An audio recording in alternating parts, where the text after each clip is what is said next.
It's a scene that plays out every night on small stages across New York City. Young comedians trying out their best material, hoping for a big break. Some of the greatest comics got their starts like this. You know you're real scared if you call a midget mister. From Kevin Hart to Joan Rivers. Here in the Grizzly Pear, a dark and dingy dive bar on McDougal Street, Adam Wolf is hoping to follow in those footsteps. Then it hits me. I'm in the women's room at NYU, right? So I come out the stall door, I look them dead in the eyes, and I say, I identify as a woman. I started doing comedy back in high school. I just really enjoyed making people laugh. I knew there was a huge comedy scene in New York. Just like during high school and in college, and just friends said, hey Sean, you're really funny. You should try to do something with it. And I mentioned, like, yeah, I'd rather do this than have a real job. Although Ireland native Sean Marin feels at home on stage, the laughs don't always come easy. It's hard to justify the reward for the amount you put in. Like the hours you put in to get that 6 minutes is fantastic. It's totally out of sync, but when it works, it's amazing. It's like the best feeling. But laughs don't always pay the bills.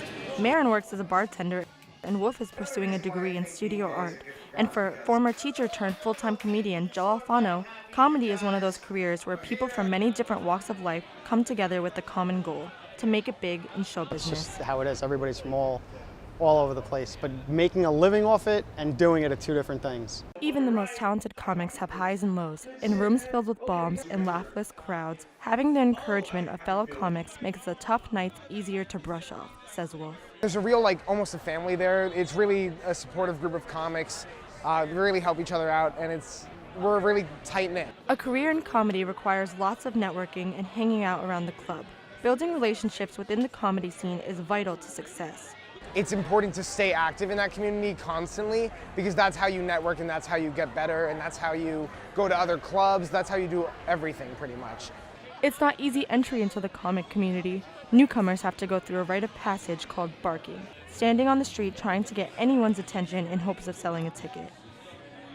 Sometimes barking gives them a chance to bond with others, and if they fill enough seats, they might even get a set, but not always, which Wolf finds frustrating.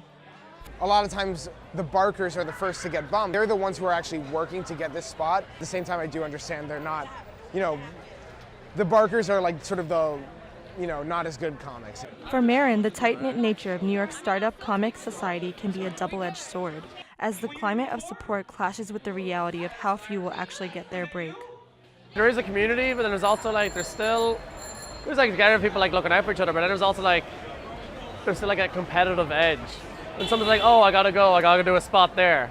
When they get out of earshot, the rest of the group will say, hey, how did they get that spot? Because they want to get it. There's jealousy in everything. Your eyes on your own paper and worry about yourself. If someone's doing good on a show, that's good for the whole show. Whether they're barking on the streets or killing it at the Comedy Cellar, these comics say they must work together to hone their craft and bring on the laughs. And then maybe one day they'll be the ones on SNL or starring on their own Netflix special.